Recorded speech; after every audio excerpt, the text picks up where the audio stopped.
to warn you. They're doomed to stray. Go.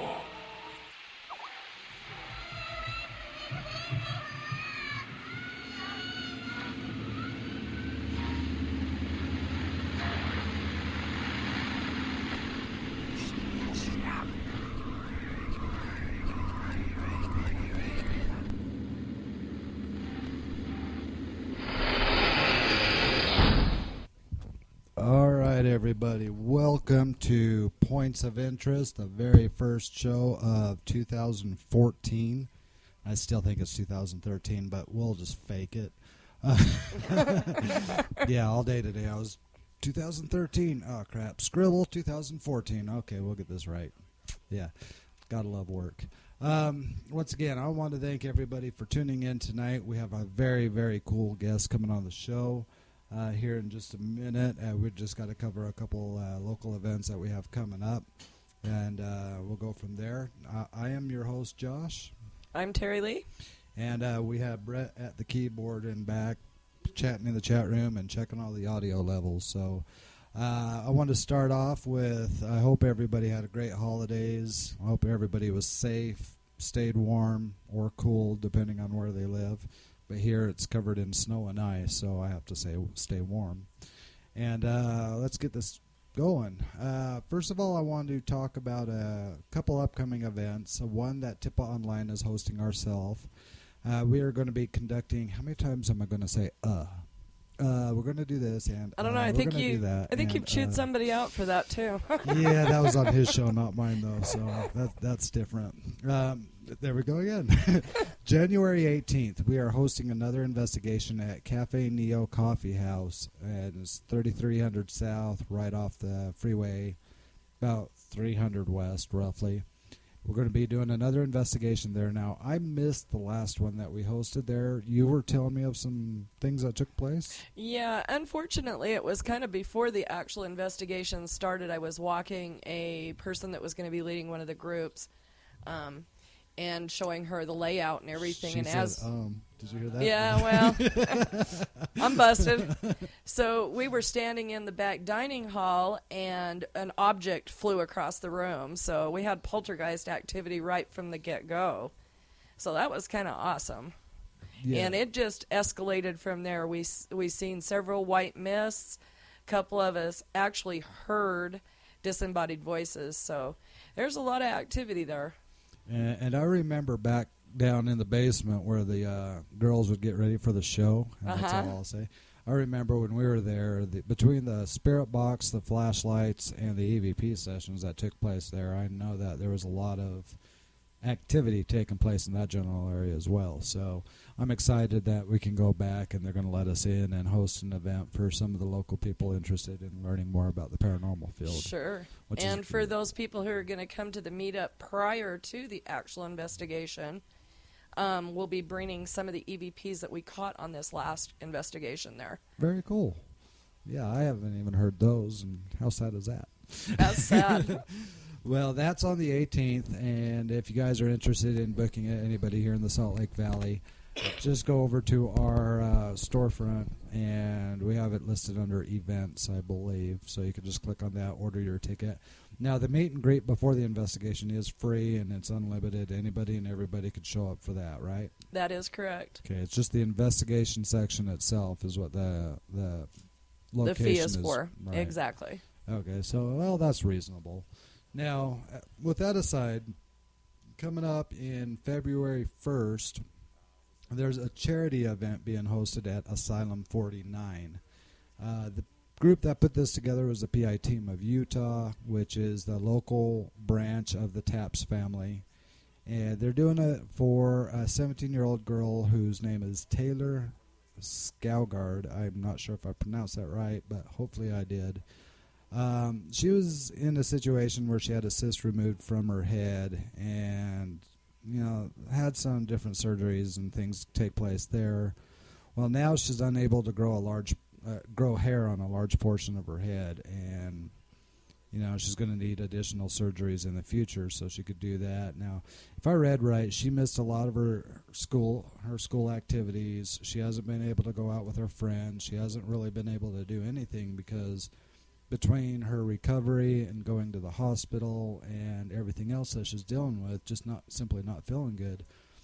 The PI team of Utah is calling on all the local paranormal groups, psychics, paranormal teams, intuitives. Everybody in the community is pulling together for this event. So we're going to be involved with it a little bit ourselves as far as running our equipment and kind of just talking a little bit from the tech aspect of the event, recording a lot of the sessions that take place there through the night, and just kind of being general discussion board for people if they have questions and they want to take a break from investigating.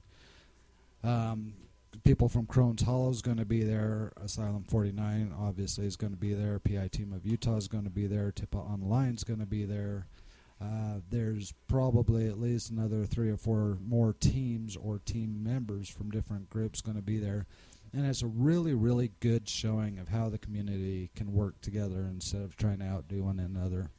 And it's just phenomenal. Ever since Salt Lake Comic-Con, where all the teams came together and all the people in the paranormal field came together and started really, truly working together, it's just been mind-numbing how well everybody is staying in touch with one another, asking each other for opinions, and nobody's walking around with a chip on their shoulder thinking that they have all the answers and everybody else just needs to learn from them.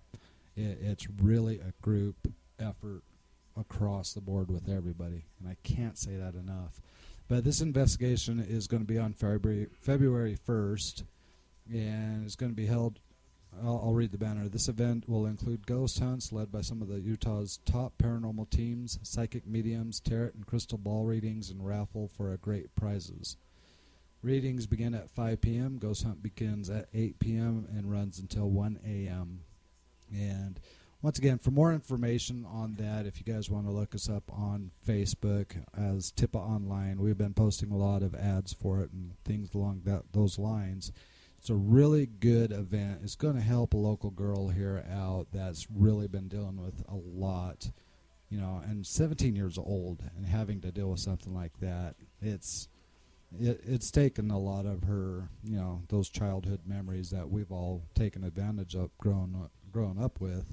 Certainly. It's just taking them away from her. So at least she'll feel a lot of love from the community by everybody pulling together and putting this together for them. So it's going to be a really, really fascinating event.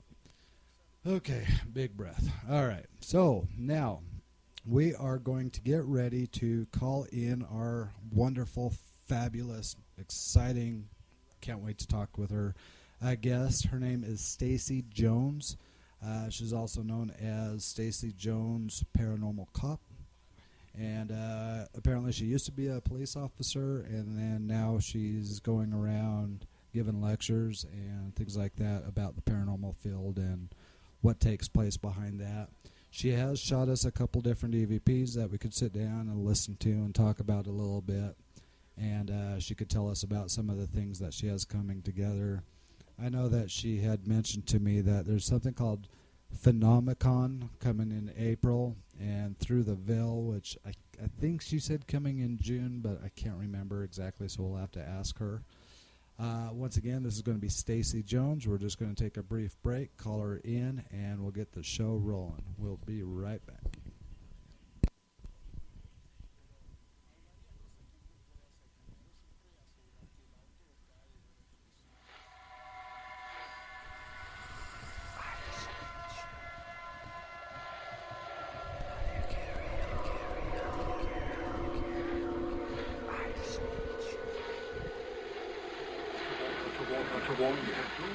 The doom to stay. Go, go, go, go, go.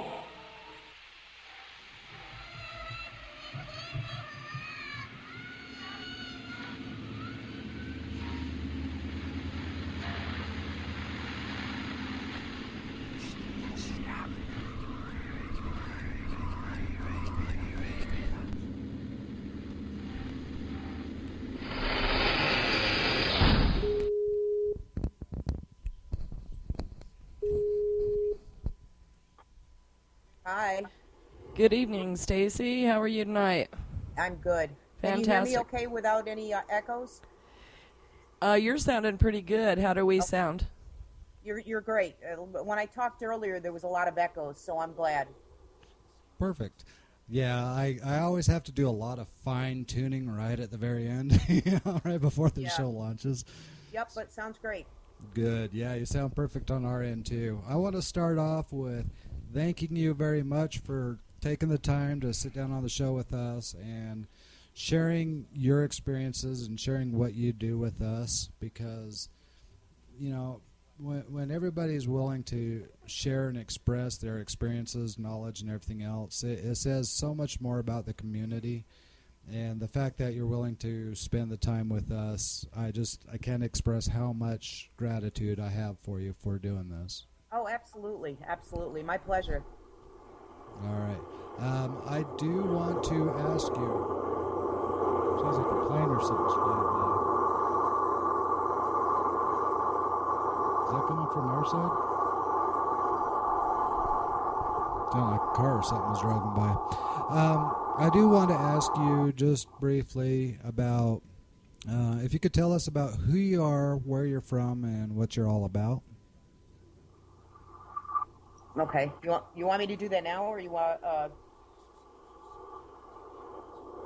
Are you there? Yeah. Can you still hear us? Can you hear me? Yes, we can. Can you still hear Okay. us? Yeah, you're kind of cutting in and out. I don't know why. You talk. Sue. Okay. Is this one any better? Yeah. Okay, I can hear you. Okay. So I think it might be Josh's mic. Okay. We're just going to start out. If you could please introduce yourself and tell us exactly what you do and what brought you to this point. Okay. And my name's Stacey Jones. I'm originally from New York, born and bred New Yorker up until about 2 months ago, where I moved to Titusville, Florida. I started ghost hunting in 1984 and did my first investigation at a local house that was reportedly haunted, and investigated privately up until 1995, when I first started the first ghost group in New York State called Central New York Ghost Hunters. And I was the head of the group, which is now the oldest and the longest running group in New York State. Okay, so you've been in it for an extremely long time. It sounds like you started in 1984. 1984. I've been doing it for 30 years. Wow. So now, having moved from New York State to Florida, are you going to continue in the same line of work that you were doing before? At this point, yes. I had reached out to a couple local groups, and I'd like to join up with a group. I don't want to start one. I would like to just kind of, 20 years doing a group is a long time, so I think I just kind of want to just ghost hunt instead of doing, the behind the scene things. Yeah, and there's a lot of the behind the now. scene things to do, aren't there? Yeah, there's a lot. At one point, Central New York Ghost Hunters had over 100 members. Oh, wow. So right now it's at about 40, between 40 and 50 members. Yeah, I could barely handle 5 or 6. Yeah. So, it's a great group of people. I grew to love every single one. I consider them family. But it was time for me to move on. I was a little burned out. Right. That's understandable, too. Yeah, it is. Now, I kind of wanted to touch base with you a little bit. You mentioned to me that you have a couple of events coming up, and one of them was called Phenomicon. Yes, that's used to be called Phenomenology, and it was in Gettysburg. And this year they changed the name to Phenomicon, and I will be there in April. And if you've ever never been to Gettysburg, I suggest you go to this event. Dana and Chris Weingard are the ones that throw this event every year, and I believe this is year 6. And they've got it fine-tuned right down to a T, and it's just a really great time.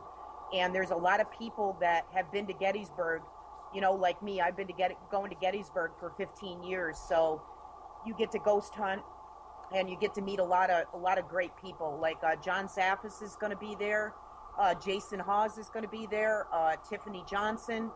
So there's a lot of people out there that really know what they're doing, and it's just a really great conference.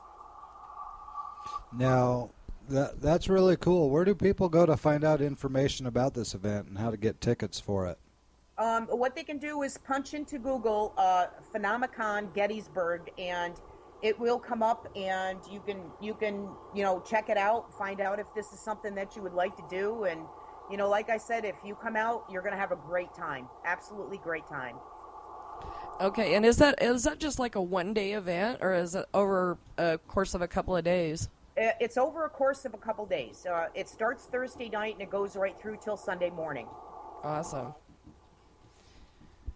Wow, you've dropped some big names already.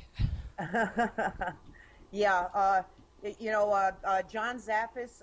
If you've never met John is probably one of the most down-to-earth people you'll ever meet. I've known John for about 20 years now, and John is just a great guy that is very down-to-earth, and he'll sit and talk to you, and just really great guy. Jason Hawes is another one. My suggestion: come out and meet these guys, and you're going to be pleasantly surprised. Okay, that's in April, right? Yeah, I believe it's April 7th, the weekend of April 7th. Okay. And you also mentioned another one that was taking place afterwards, called something called Through the Veil. Yep, Through the Veil is in June. It's different. It's a different metaphysical conference. It's not just about ghosts. It's more about yourself. It's about finding yourself. If you're a psychic or a sensitive or a medium, this is the place to go, because they have workshops with, Kim Russo from A Haunting Of, and Michael and Marty Perry were there last year.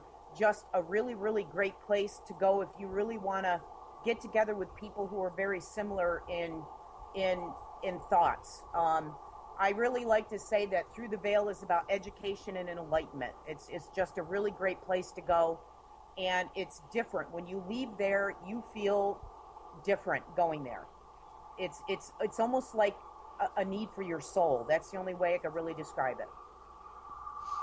Well, sounds like it. So where's that one being held at? That's in Atlanta, Georgia. Georgia. I lived there for about a year.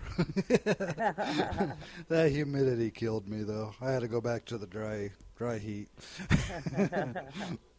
So, now you mentioned, there's workshops for people who are in tune with, learning about their abilities, or, have abilities.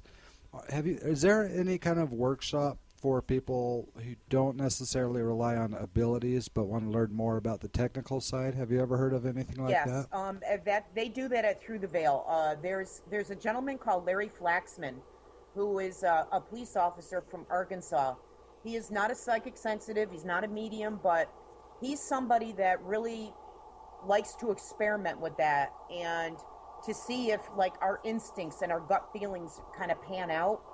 So we're going to take that a step further this year and do several workshops on that, where we'll test just the normal people and see what we can come up with. Okay, yeah, because that's a little bit more down my alley. Because I really, I don't want to say I don't have abilities and I don't have gifts or things like that. I think mine are just, the way I utilize them are completely different, because I do go more off of what my gut is telling me, or the cold chills in certain areas. I don't necessarily pick up on people or voices or energy or anything like that per se. And I'm more of a tech-minded person.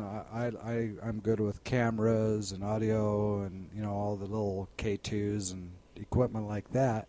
And I'm always trying to experiment with new ways and new approaches to utilize my equipment in the paranormal field. And so I was hoping there was something like that out there for people like myself, who that's how we are. Is we rely more on what we can actually physically capture and not so much what we can sense. Exactly.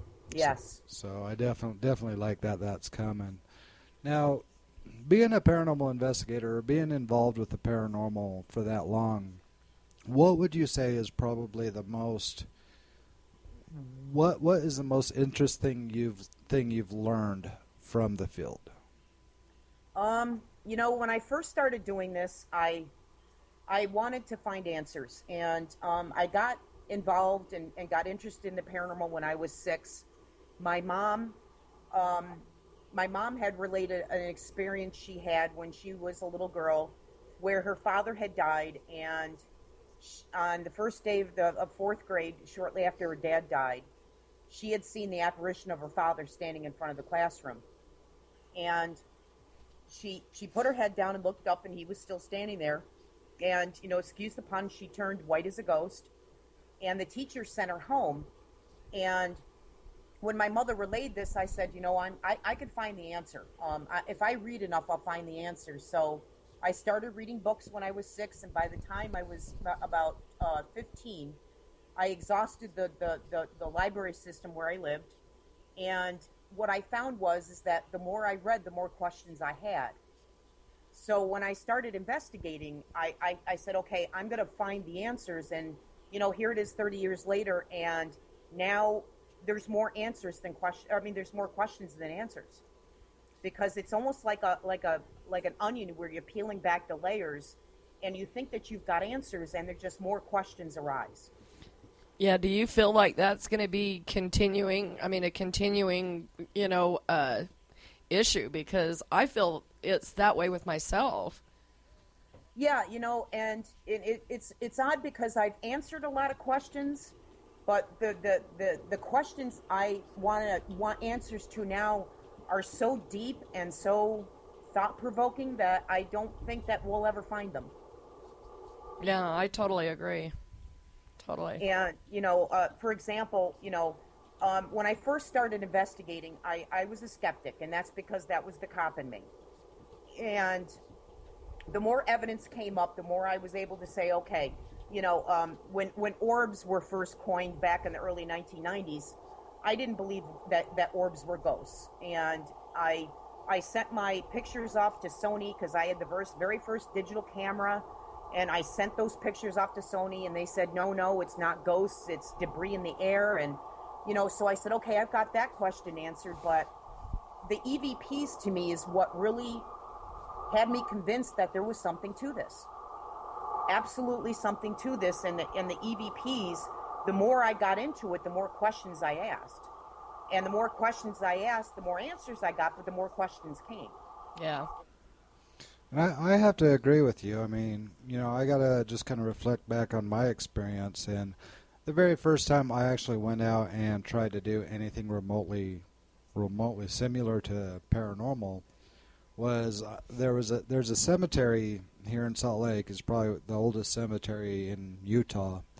And I went there during the day. It was about 6 o'clock in the afternoon because I had heard of a headstone that said "Victim of the Beast 666" on it, and I wanted to go to the cemetery and actually find this headstone and see if it was real. And like I said, I went there about 6 o'clock in the afternoon when it was still open, because I'm not for sneaking into a cemetery after hours. And I actually looked around, searched around a bit, and I eventually did find this headstone that did say, "Victim of the Beast 666" on it. So I put a couple audio recorders down, and I started, holding my K2 and talking. We weren't really doing an EVP session, but we were just talking. And when I listened to my recording later on, I heard two different EVPs that to me were clear as day. One said, Zoe, no. The other one says, "Prove it now." Interesting. And it floored me, because I was like, okay, there's no way I could have caught these voices. My logical mind starts racing, saying, okay, how is this possible? How could these voices have been captured on my recorder? And from then on, it's like, all right, well, there's something to all this, because there's no way I could have captured these voices on my recorder knowing that there's nobody around. Absolutely. And that was a very, very first time that I had ever set foot, into what I consider the paranormal field. I've had my experiences, but I wasn't out looking for them. It was more like they were looking for me, I guess you could say. Try to get my attention. We had a guest in here that had a question for you. I'm just trying to scan up in the chat room a little bit. Okay, the guest asked a question: why do investigations at night and not during the day? I do investigating during the day. It depends on the case. I had one case in particular where the activity was more during the day than it was at night. So, we did the investigation during the day. But I think most investigators do it at night because we all have jobs. And, it's difficult for everybody to get together when, we have jobs that are 9 to 5 or whatever. And another reason why is at night, a lot of the normal everyday din that goes on is quieted down, so it's a lot quieter at night. When we investigate at night and we go dark, our other senses become very heightened. So I think that's the reason why most people do investigate at night. The TV shows, they investigate at night because of the creep factor. Let's be honest. Is for entertainment purposes only. Exactly. Yeah, yep. you got to keep it with that feel. And I do agree, with what you said, because at night things slow down, people go to bed, you get fewer cars on the street, less contamination of people on the roads. Right. Plus, not to mention public locations, they're working during the day, so you're not going to go and investigate in the middle of business hours. Yeah. Right. But at the same time, one of the examples I use a lot of the time too, which I believe can contribute to a lot of EVPs that are captured, is the same as a UHF signal or AM signal on a radio station. If you try to listen to an AM station during the daytime, at least here in Salt Lake, in our valley, you don't get a very good signal during the day, but when nightfall hits, all of a sudden that signal comes in clear. Yes, and that is because the FCC changes the signals and their area. Some AM stations are allowed to broadcast at a higher frequency, or a stronger strength, and the FCC actually widens those frequencies at night, and that's the reason why a lot of times if you use a Shack Hack or a Frank's box or a Spirit box, they work better at night after 9 p.m. because the FCC spreads those areas. Well, that's cool. I didn't know that.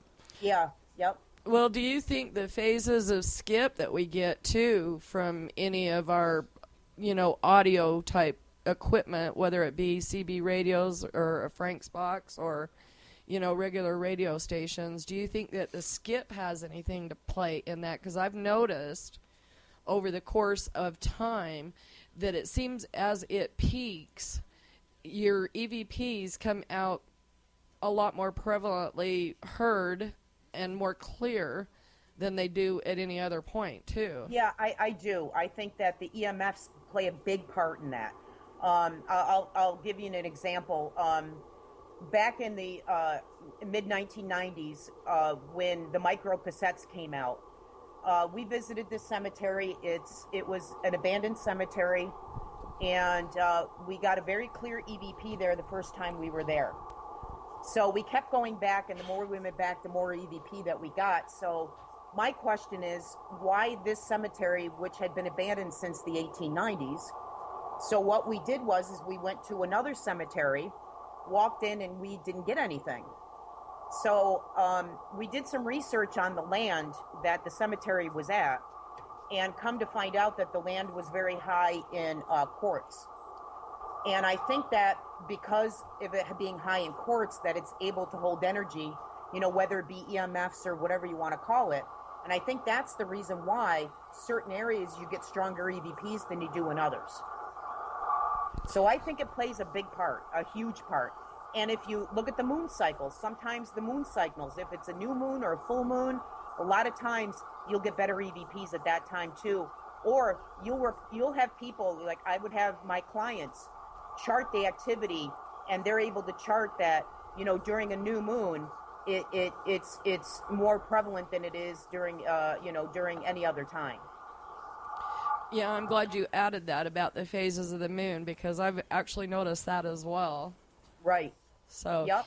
yeah, and that's really interesting. I think that goes back to my theory that it should not be investigated just one time, but several times over and over at different points in time of the month, just so that you can see, as in the year, so that you can actually document the difference, whether the EVPs were extremely clear or whether they were quite jumbled, hard to hear, whether you're getting a repeat of the same EVP, whatever have you. I'm a real firm believer in a repeat of an investigation. Right. We as a group, Central New York Ghost Hunters, we investigated one house for over 10 years. Holy. And, we started with, the clients called and said that they had seen the apparition of a little girl. And we had gone several times a year for 10 years. And it took us almost 8 years to get the full story of the ghosts that were in this house, to the point that we were able to verify the information that they gave us. That there was a little girl and her name was Carla. And, through the years, we were able to verify that this little girl did actually die in this house. And it took 10 years to do it. Wow, and that's dedication. 10 years worth of going back to the same location. Yep, and, the clients were absolutely just, yes, whenever you can come back, please do. And, it was right around this time of year that we would go every year, and then we would go during the summer, too. That's awesome. Sounds like the way I think a lot more cases should be handled. I mean, I could only speak off of really what I've seen and experienced firsthand locally. Usually I'll see maybe one, maybe two investigations, and all of a sudden they have all the answers. Yeah, no. I disagree with that 100%. I completely agree with you, because it takes a lot more. Certain things are going to happen on certain nights. It's not always going to be, hey, I'm here, so show me all you got. They don't do that, Right. I have to go to people who are skeptical about eyewitness accounts. When somebody writes into a group, it takes a lot for them to write in because, it's usually a culmination of things that prompt them to write. You can't go do an investigation one or two times and say that you've got the answers when these people are living it 24/7 and have lived it for years, and you're going to go in and sample a very, very small amount of time. So my point is that you got to keep going back. If you're going to, if the conditions are right and you're going to help your clients, you've got to go back several times so you're able to help them. There's no experts in this field. There's nobody that has the answers. I don't care who you are. So the more research you do, the better your answers and the better your understanding is going to be that you're going to be able to share with your clients. So that brings me to another question. You mentioned doing research. Do you prefer to go into your cases knowing absolutely nothing, or do you do your backup? I look at it like a police case. I go in like I'm a detective. I want to go in and I want to put the puzzle pieces together. My EVPs and my EMFs and all of that stuff, including the psychic mediums that I have in my group, all contribute into the puzzle. And then what you do is you got to put that puzzle together. And sometimes it takes a long time to put that puzzle together, but you're presenting things to a client that you're guessing about. You have no idea. It's not like there's forensics that I can put in front of these clients and say, well, this DNA matches this, so therefore you have an answer. It's not that cut and dry. No. Too bad you couldn't get fingerprints, how you get fingerprints, Exactly. But footprints on baby powder on the floor, something cool like right. that. My point is like, if you get an EVP where they tell you your name, that doesn't necessarily mean anything. Could we talk about I've somebody gotten else? EVPs where they've lied through their teeth, so you just can't go and say, well, the EVP says this, so therefore that's what's going on in your house. I don't buy that. Yeah, I completely agree with you. I do have another question for you from our chat room. This one is Sure. from Rena. She says, Stacey, sometimes I'm drawn to certain area or place. Has this ever happened to you? When I first started doing this, no. I got to bring up a case I had in Cooperstown, New York. I walked in, and this couple had bought this place. It sat empty for about 7 years, and she's bringing me through this place. And thank God I studied as much as I did. By the time I was like 12, 13 years old, I had read over 500 books, so I was pretty well versed on everything that I needed to know. And as she's going through this bed and breakfast, there's warning signs all over that something's just not right in this place. And I wasn't drawn to anything, but the symptoms is what really kind of had me on edge. And, that was back in the early 1990s. Here it is now, 2014. And I can really walk into a place and I kind of know what's going on. And I think that's something that we learn. I think that everybody has a sensitivity. I think it's what we have to learn to trust it, number one. But the most important part, I think it's what signals we interpret to be real. Let's take a very gifted psychic medium. I think that what makes them different from a lot of people is they're able to interpret the messages that are sent to them. They're able to understand. Teresa Caputo, she'll say, I get the message that there's a book involved. She understands that book means something. I think we all have that, but we just don't know how to interpret. That I definitely could see that. I was watching a show. Yes, I watch a lot of TV, so it's my learning source. Yeah. And there was this show about the human body. It was the way they were showing it in 3D. And they were talking about the human mind and how different people can program their mind in different ways, and also how the brain works in traumatic situations or life-threatening situations and things like that.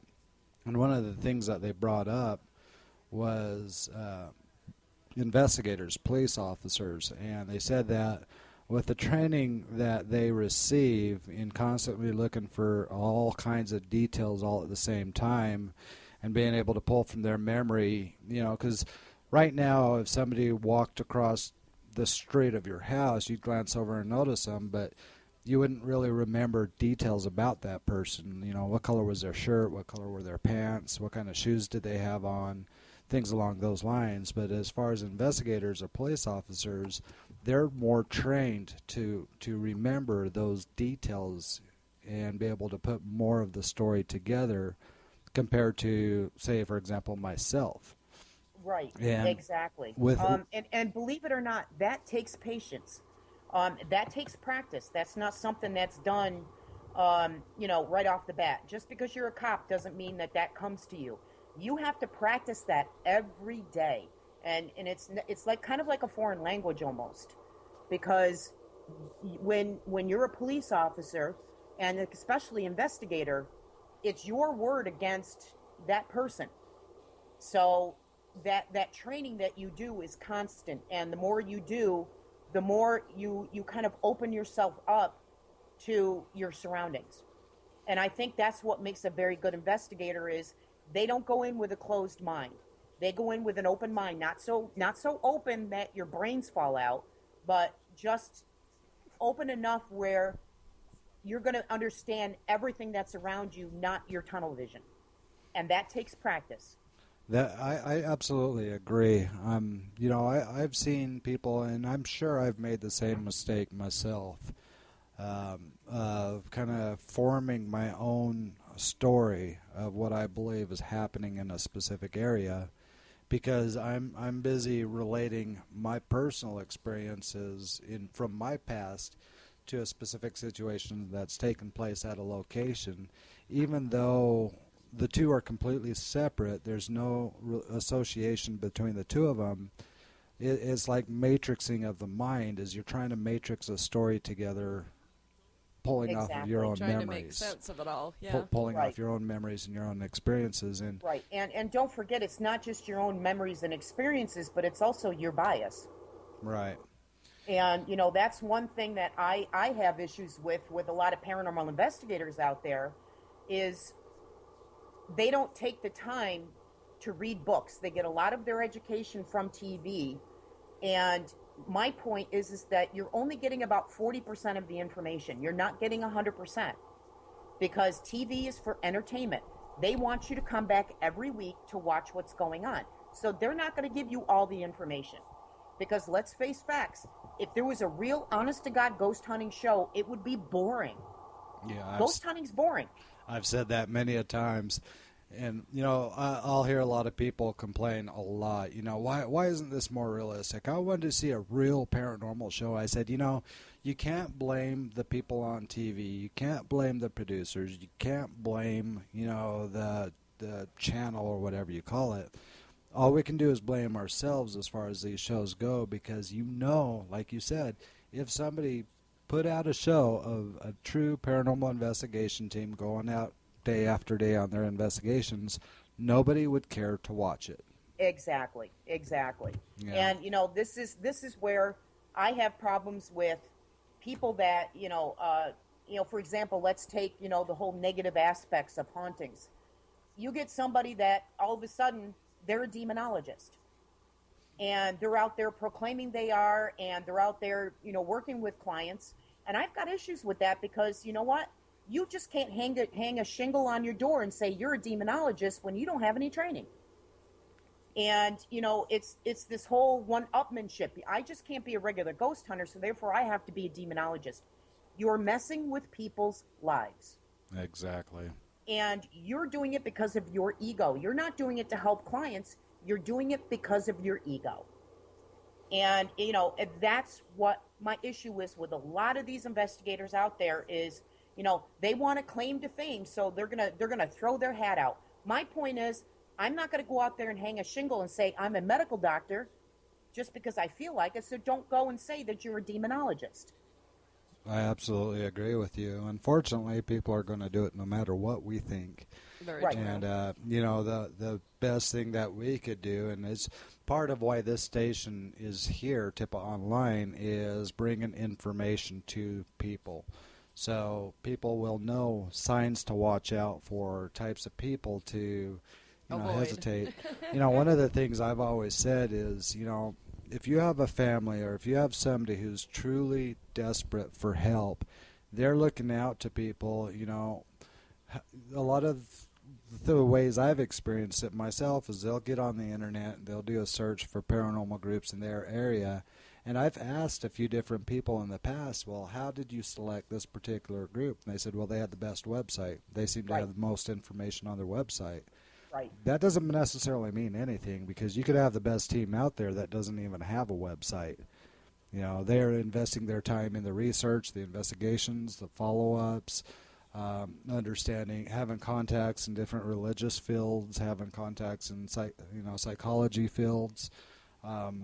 They may be so caught up in the true things that are really important about the paranormal field, they don't worry that much about Facebook. They don't worry that much about websites and things like that. But they go, the way they get noticed out there is by word of mouth. And I think that's the strongest tool that anybody can use in any field, not just paranormal, is word of mouth. If you could have somebody come up and say, you know what, this person is real. This person truly knows what they're doing, and they're truly there to help you out, you're going to get a whole lot further than somebody saying, they have a really cool website, you ought to call them. Right. And I have issues with the ones that, there's groups out there that literally will be together for 6 months, and they do nothing but, we go in and we clear houses and we do, clearings and, I'm sorry, I still have issues with this. It took me almost 15 years to get a minister into my group that was willing to help me. And, as I left my group back in October, I had 5 different ministers in different religions that were at my disposal to help clients. I didn't do that myself. I had the clergy that were there to do it. Just because you go in and sage a house doesn't mean that that's going to clear a house. That's complete garbage. Right. One of the statements I've made, and I want your opinion on it too, just to kind of see if I'm close in this statement. I always tell people that it's about belief. You have to believe in what you're trying to do, otherwise it's not going to work. Exactly. Good. And and once again, if you're a Catholic and you're having problems in your house, just because you have people going in and saging doesn't mean it's going to work. It has to be within the whole religious belief and your beliefs in order for something to work. Right. So, I have issues with people that are out there saying that they're helping people by doing this and being completely ignorant and really what the whole process is about when you're trying to help a client and their family. Yeah. And, for me, kind of going back to, I know I talk a lot about me, but it's my only experience I can go off of. But for me, like I said, I'm tech-oriented, I'm tech-minded, I understand the technology part of an investigation, but that's why I so strongly want to work with other people in other groups and other areas, is because I'm not ashamed to admit if I'm stuck or if I don't understand something or if I need help. I want to keep an established relationship with people that I respect and that I know is there for the right reasons. Exactly. Instead and, of saying, fix I've been it. doing this for 30 years, and I still call up John Zappis and ask him questions. I'm going to have to put him on once speed again, dial. we have to go to our colleagues. They're the ones that are our mentors. Those are the ones that are going to help us through this. Exactly. But, I just wish more and more people would realize that and realize that you're not going to have all the answers, and your one skill isn't going to be the be-all, end-all of somebody's problem. Absolutely. Now, I did have a question from another guest. I got to scroll up a little bit because I got sidetracked. Ghost Wolf J, who's actually a host of our Wednesday night show, Howling After Dark, had a question for you. He said, Stacey, what is your favorite location, and what is it historic? And is it historic? Wow. I there's been so many. The one that really tops to my head is Rolling Hills Asylum. That was probably my favorite place to investigate. The best experiences, the best evidence out of there. Just absolutely love that place. I love that place for a long time. Very cool. I've heard of it. So have I. But Yep. Another one is Fort Ontario, which is a fort, which is in Oswego, New York. That's another great place. Gotten really great evidence from there. And are the owners pretty open to have groups come It's out? owned by New York State, and we Central New York Ghost Hunters. I keep saying we because I still think I'm with them. We've actually done fundraisers for them and raised them about $30,000 in the last couple years. Wow, that's amazing. And that's another thing. There's I think his name was John Tobin. I don't know if you've ever heard his name before. Yep. Mm-hmm. And we had him on the show and we talked to him. He wasn't feeling well, but he was still willing to be on the show. The show anyway. And his big thing was raising funds to help restore and preserve historic locations. Yes. And that just blows my mind, because that is the most brilliant thing you can do, because not only are people getting the paranormal experience of what it's like to be out on an investigation, but they don't realize how much history they're learning about a place. And it's not all about ghosts and goblins and zombies crawling out of the ground, but you're actually learning about what this place used to represent and how it helped your economy. And I think that's the most important part, because places like Fort Ontario, and we did another fundraiser in Syracuse, the Landmark Theater. Between the two places, we've raised over probably $75,000 for both of these places. And without these places, both of them were due to be shut down. They were supposed to be torn down. Without these places, how was history going to be kept alive? And I think that's the most important part in what we do, is we have to respect these places. And that's another thing that's been happening, is I'm hearing more and more of these ghost groups that are out there that are ruining it. There was one group out in Louisiana that went to a plantation and they burned the place down. Right. That wasn't too long ago. They No, were that was actually just like a couple months ago. Yeah. And Right. and they were completely trespassing. They had no permission to be there. And this is what's going to ruin it for the people that really want to respect history. Yeah, that group was actually from Texas too, if I remember. Were they right. really? Yeah. So they went from Texas to there, if I read this article correctly on that particular one, they got frustrated because they weren't getting any activity, so they decided to burn the place down. Right. And isn't that just nice? Yeah, Isn't that just beautiful? That's idiotic. The fact that they caught Exactly. him was, the fact that they caught him, that's good. I'm glad that they caught him, but that's not going to fix the damage that was already caused. No, but I mean, there's one place that we investigated for a long time, and a group went in there, and they booked the place and said that they were bringing a TV crew, and they never even showed up. These people waited for them and lost money, and now it's the Herkimer County Jail in New York State. Now it's completely closed to all ghost hunting groups. Yeah. And my point is there's groups out there that are willing to do the fundraising. They'll go in and clean. They'll do whatever you want because they want these places open, and look what's happening. And that's happened here locally too. I mean, it's not so much the place has been burned down or things like that, but there's been some well-known locations locally that used to be open to having teams and groups come out, but it only takes a couple bad apples to go in Absolutely. and to ruin it. Absolutely. And it takes away that learning edge or that learning ability for a new experience of a new location and a new, possible story behind it. Right. And that nobody's ever going to experience again. No. And who's to say that those answers aren't there waiting, but they're never going to be found out now? Right. Unless you get to know the owner and get to be kind Right. of work your way around that way, but that's a different story. Right. There's one place here in Salt Lake that is a well talked about location, and anybody in the paranormal field here locally is familiar with this name, and it's called Capitol Theater.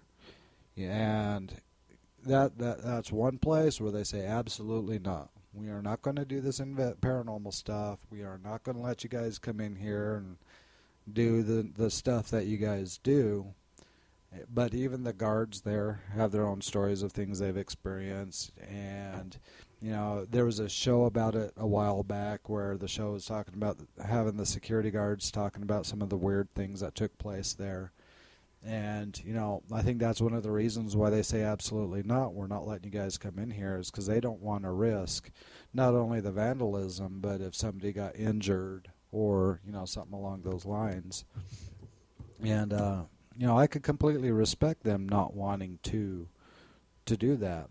One thing I did want to ask you, though, is do you believe at times, even with an experienced investigator who's doing all the right steps, if you do your first investigation, can that increase the activity for the clients after your first Yes. Absolutely.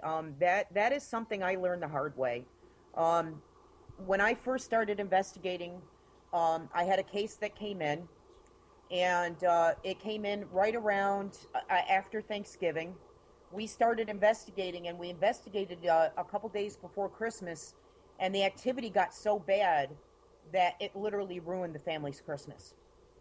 So that was my policy at that time, that there was no private home investigations between Thanksgiving and New Year's, because we have to keep that family intact and not scared.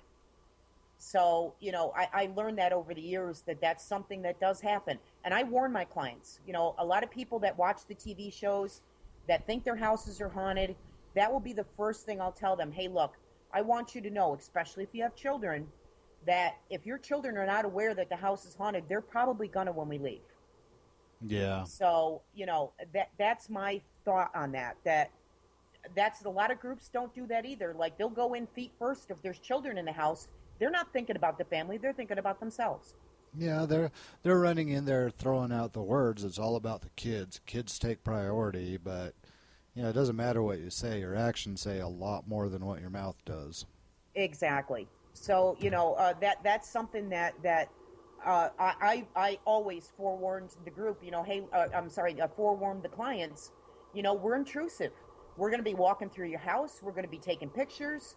And it may kick up the activity, and you're going to have to deal with it. We're going to walk away. We're going to have our evidence, and you're going to have to deal with the consequences. And I don't think a lot of groups do that. No. I like to work with the family without being there, because I don't have the authority to walk into any house and say that I am going to get rid of whatever in your house. That's not my authority. That authority has to come from them. So Right. I work with the family about what they should do to try to get rid of their own ghosts. And it goes back into that well-known saying, knowledge is power. Exactly. The more they know, the more they understand, and the more they understand the risks that they're taking, the more likely they're going to be able to deal with it. Right. And, my point is that the more you educate your clients, that's really what they want, is they want an education. Right.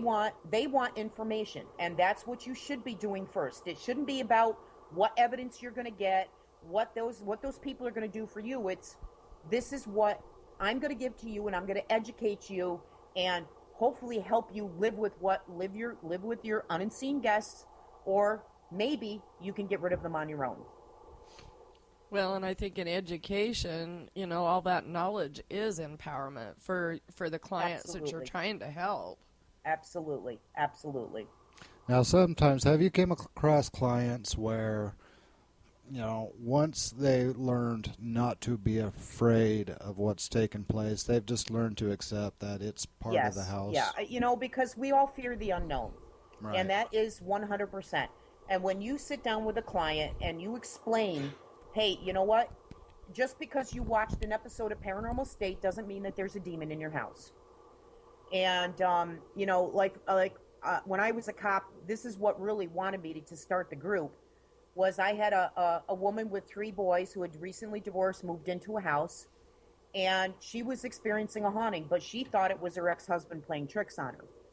So what I did she kept calling us, and we kept responding. We weren't finding anything. And in my heart, I knew that the house was haunted because, I had been investigating it for so long.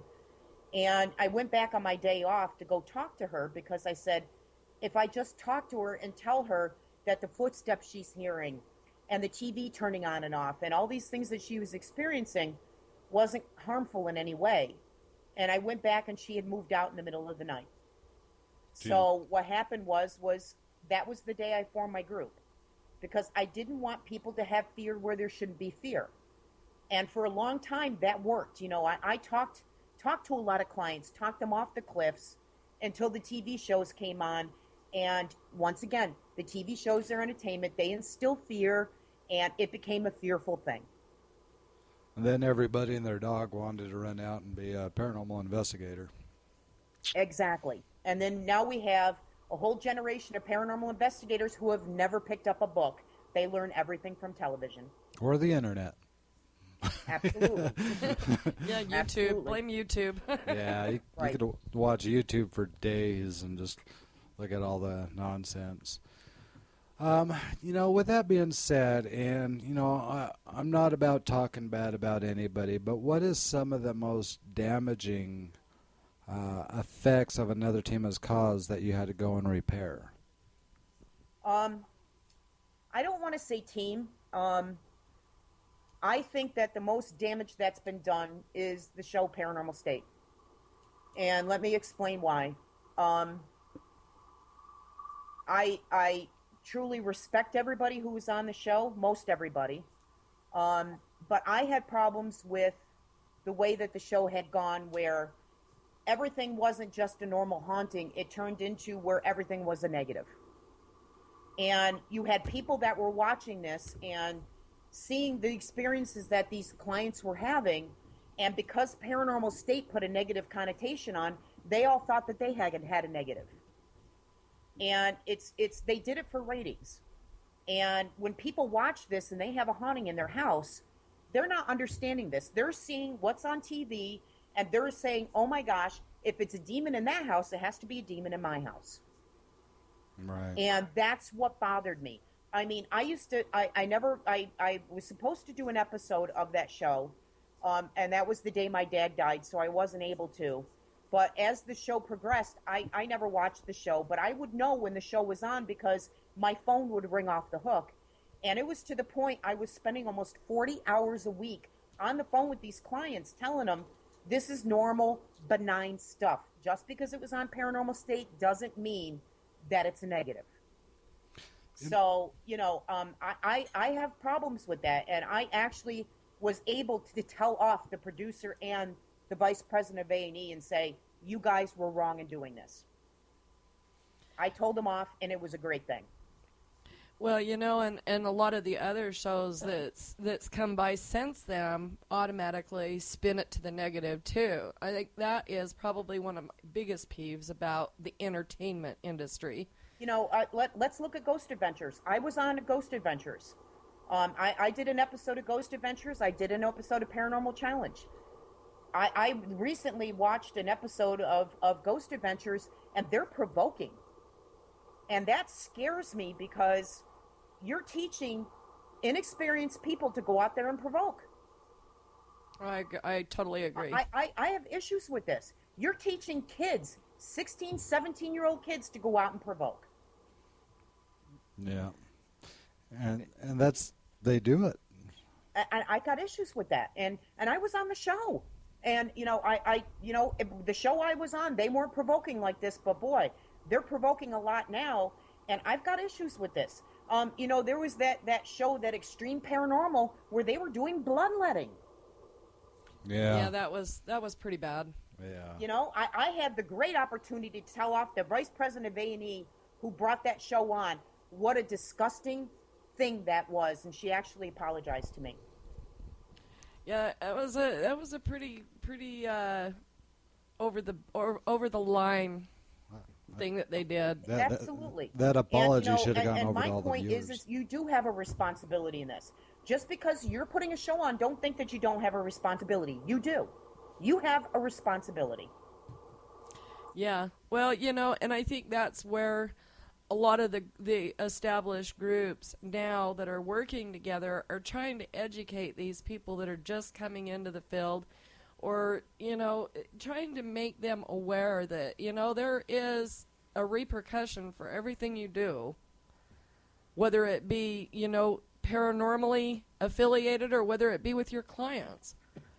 You're walking a fine line. Absolutely. And then you've got the people that are out there that are some of these para-celebrities are out there ripping people off. You've got these, you've got the groups that are ripping people off. It's just turned into this dirty, dirty little community, and it needs to stop. And that's where we together need to put a stop to it and don't accept it. If you hear somebody's ripping somebody off, then do something about it. Don't stand back. Do something about it. Spread that word. These people are ripping people off. They're ripping off guests. They're ripping off clients. Let's put a stop to it. I definitely agree. One of the ironic things about me is that I don't watch those paranormal shows. I don't watch them either. Yeah, we have a show on Tuesday nights called Paranormal Entertainment Talk Show, hosted by Kevin Richardson, and that's all his show's about, is the entertainment aspect of the paranormal, the shows, the movies, the radio stations, things like that. But I really don't care to sit there and watch the shows, because I just can't sit there and watch how the show is put together knowing how it actually is. Does that make any sense? Yeah.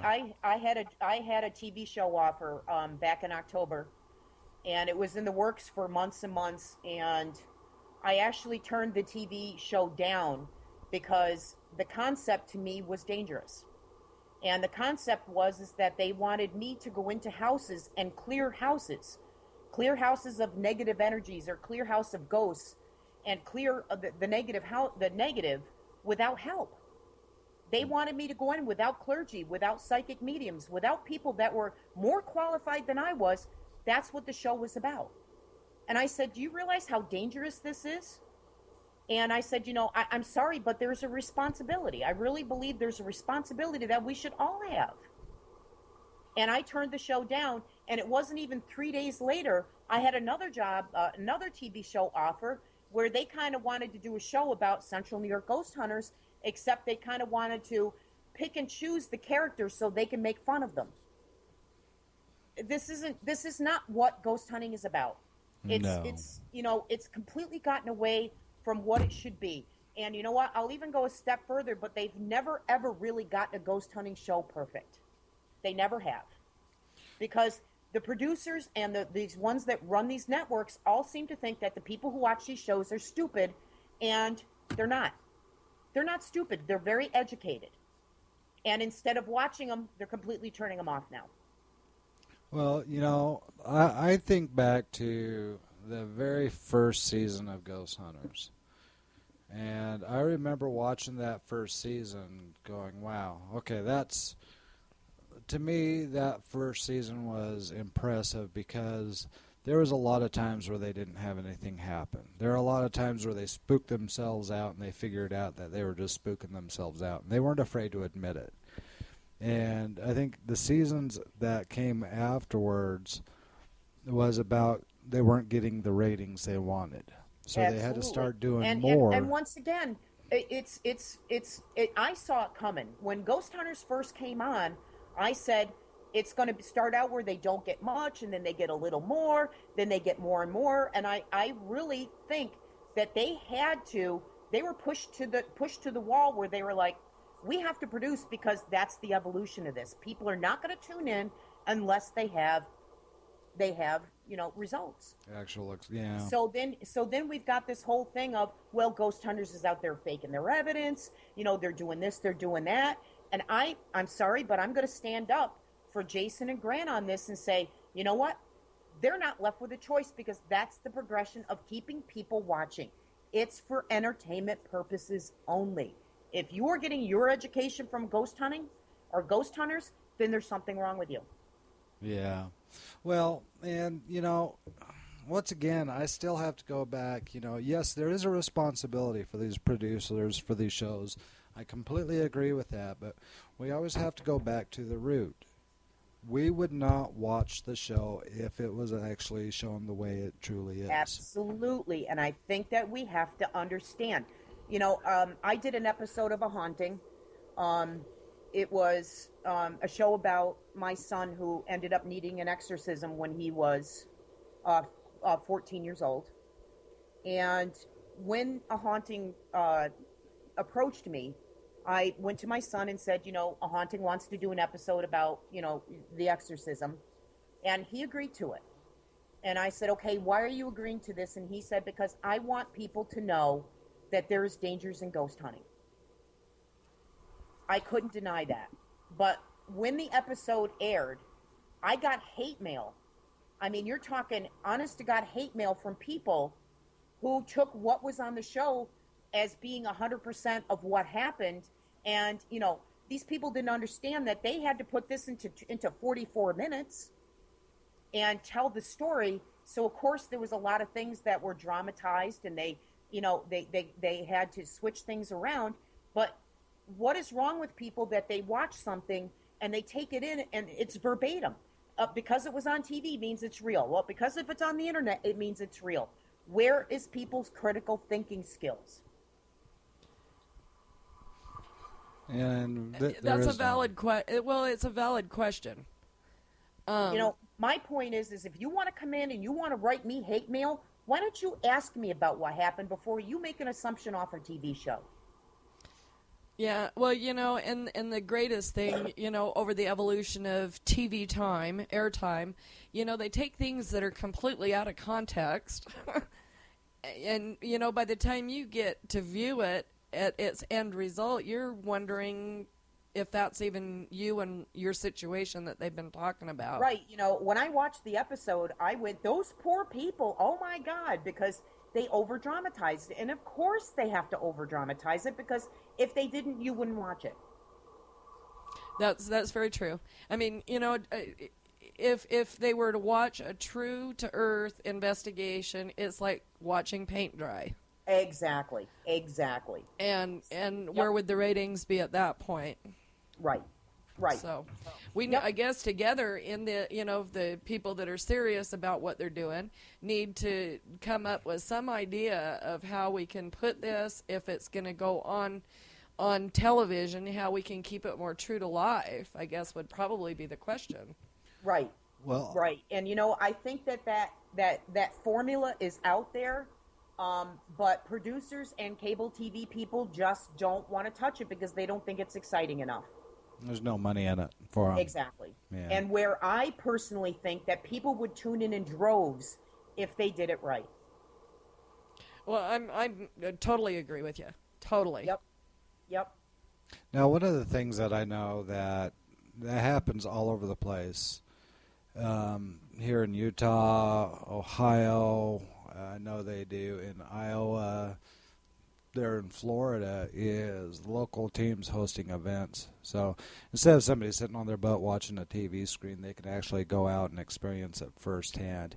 Now, Right. I understand they're only experiencing the actual investigation part. They're not necessarily experiencing the whole sit down for 8 to 24 to 38 hours and stare at a monitor or listen through your headphones at audio recorders, but being able to get them out there, they can interact with you, ask you questions, and kind of understand a little bit more compared to watching a TV screen that you cannot interact with. I think by us doing that is bringing a better understanding to people who are curious or interested in the field more so. So it's kind of like trying in a way to help balance out all this chaos and confusion that the TV shows are causing. But at the same time, you're getting more and more people wanting to sneak into cemeteries and sneak into abandoned buildings with a camera just so they can get the crap scared out of them. Right. I had a guest when I was at the Salt Lake Comic-Con. I was on the paranormal panel, and one of the guests came up and asked us all a question. And I was surprised by the response that a couple other people gave them. But this gentleman asked, he said, if I want to go to a location here in Utah, if I want to go just to get the holy hell scared out of me, where would I go? And I piped up first, and I said, well, if you're looking to go to a paranormal haunted location to get the holy hell scared out of you, I said, right off the bat, you're going to be severely disappointed. Absolutely. And I said, it doesn't work that way. It's not like they got this one location where anybody who goes there is going to see a ghost or experience a ghost. And what was surprising was one of the other people on the panel said, well, I disagree, because there's this one location where we've had plenty of skeptics go, and they went running out of there screaming like a girl. And I'm just like, that's... I can't see that being the truth. I think that if somebody's going out just for the thrill factor, they're going to be more disappointed than anything else. Absolutely. Absolutely. But, I don't know. Once again, I could just only run off my own experience and not necessarily say this is how it is across the board. But, that's the humble part of me, I guess you could say. So, I'm kind of just scamming through chat, and I'm seeing if anybody has any questions. So if anybody in that chat does have questions, feel free to type them in there, and we'll make sure we run them through. Now, for anybody, because we have quite a few more people in our chat room now, and I'm sure we have more listeners that aren't in the chat. Can you tell us again who you are and, what a little bit about your background? I was a police officer. I took some time off when my son was young. I went back into police work in 2008 and just left it again recently. So, yeah, kind of decided what I'm going to do in my next point. Now, you hold a lot of, I don't want to use the word seminars, but you hold a lot of lectures, too? Yeah, I lecture at colleges and universities around the country. October is very busy for me. I usually hit the road, and I'm gone most of the month. And that's my job. I do get paid for it. and I speak at conferences. They've slowed down in the last couple of years, and I'm okay. I'm okay with that. Yeah. Well, what are some of the key topics? Because obviously you have to plan for these kind of lectures as far as some of the topics you bring. What are some of the key topics that you try to relay to the people for these lectures? I like to relay that common sense. I think common sense is the most important thing that we should all have when it comes to the paranormal.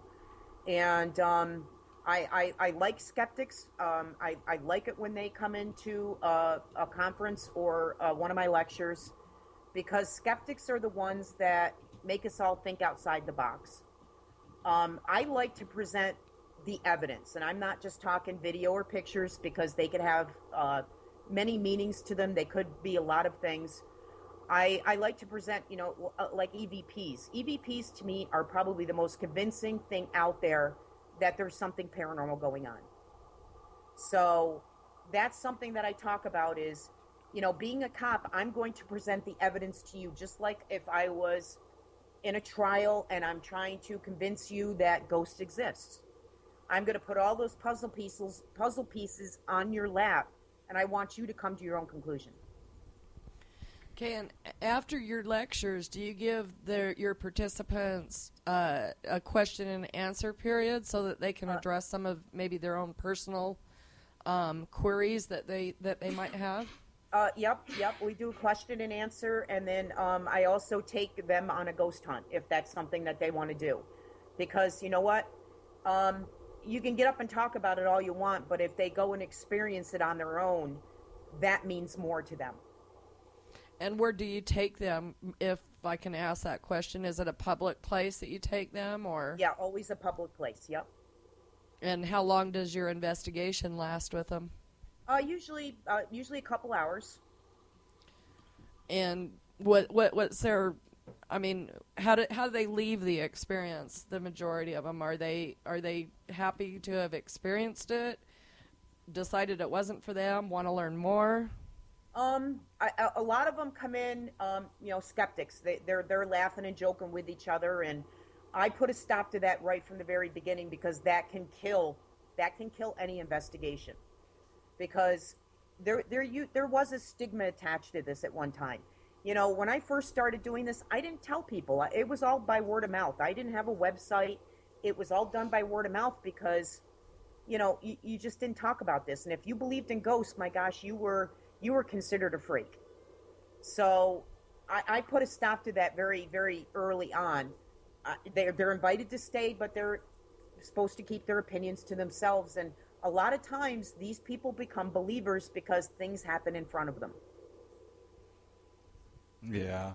And even then, I've worked with some serious skeptics that it doesn't matter. They're going to come up with some of the most outrageous explanations of why things happen. Absolutely. And that's and, okay.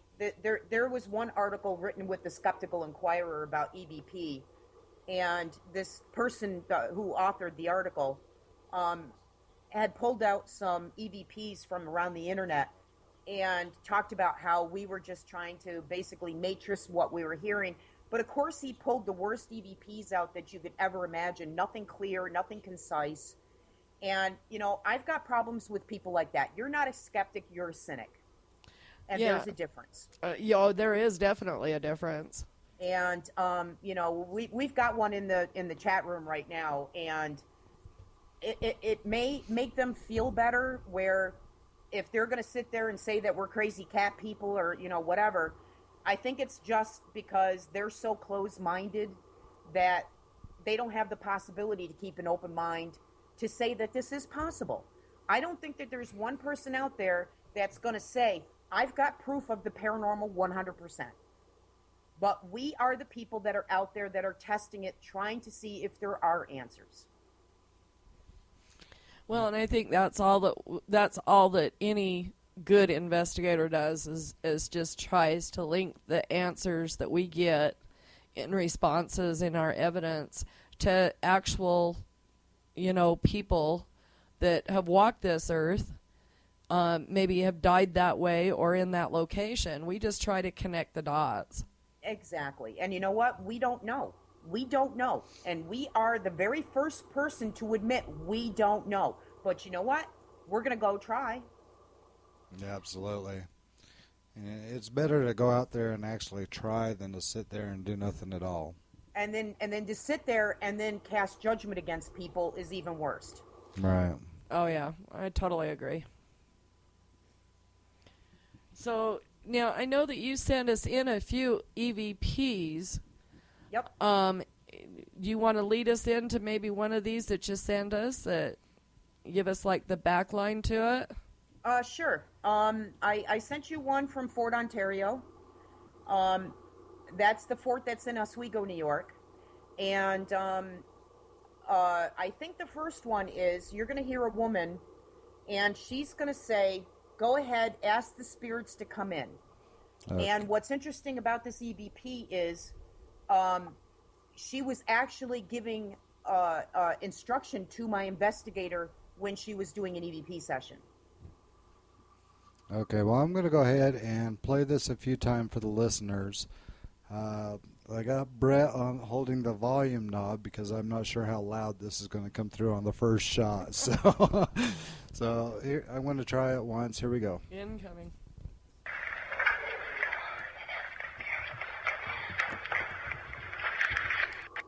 Okay, now I'm going to loop it a couple of times.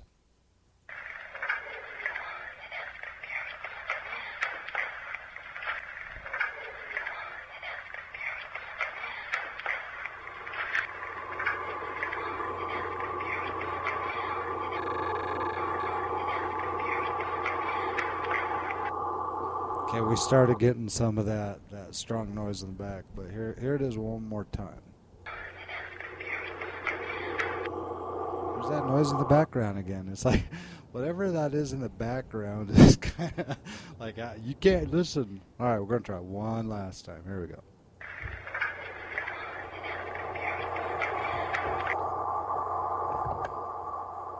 It's doing it every time I try to play this EVP. Are you noticing that? Yeah, I am noticing that. Okay, I'm going to try this again, and I'm going to let it play all the way through. And yeah, let's see if it doesn't do it.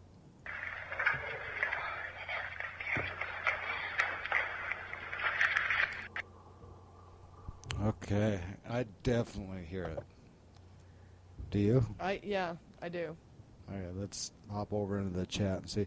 So now, tell me again, where was you at when this was captured? This was on Fort Ontario in Oswego, New York. It was a fort that was integral in the War of 1812. And at one point, it was captured by the British, and then it was taken over by the Americans again. Oh, so an abundance of history and also a lot of traumatic events took place there, Right. I'm sure. Yep. Yeah. And what I found interesting is that we got this woman several times during this time we were there with different investigators, and she was actually giving direction to the investigators that were doing the EVP sessions. Really? Yes. Oh, that's cool. That is really cool. I love intelligent interaction. All right. So, now I could definitely hear that. I mean, it's more than a lot of EVPs that I have submitted to me. Usually I might hear one or two words and that sounded like it was just carrying on a, Full-blown conversation. just about, a full sentence at the very yeah. least. I'm going to just run this one more time just so I could hear it.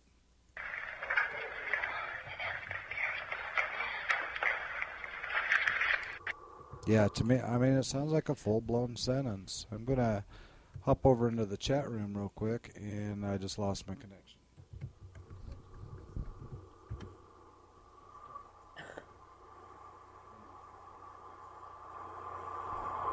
Okay, yeah, it looks like I lost my connection in the chat room, but I got it back, so. All right, let's see. Someone does not want us to hear the EVP. Another good ghost.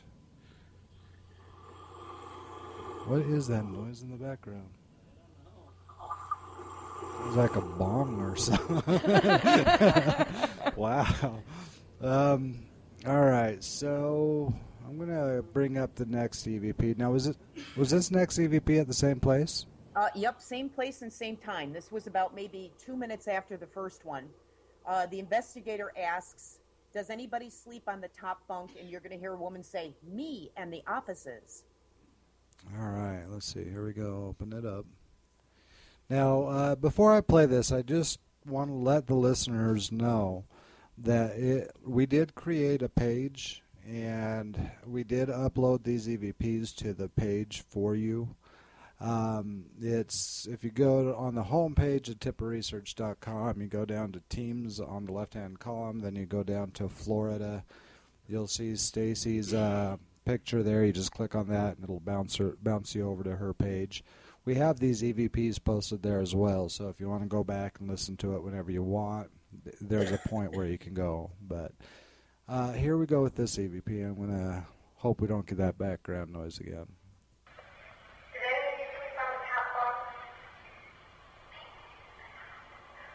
I heard it. All right, so what I'm going to do is I'm going to play the whole thing, and then I'm going to loop where I hear the response and see if I hear this correctly.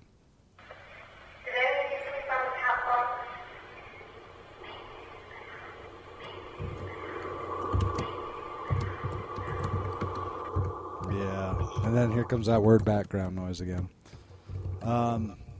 Yeah, that's without a question. Yep, that's plain and clear. I mean, the me spikes a little bit the most, but what do you believe the rest of it says? I understand the me, but I can't quite make out Sounds the like rest of me it. and the opposite. Me and the offices. She Yeah. kind of has like a southern accent almost. Oh, okay.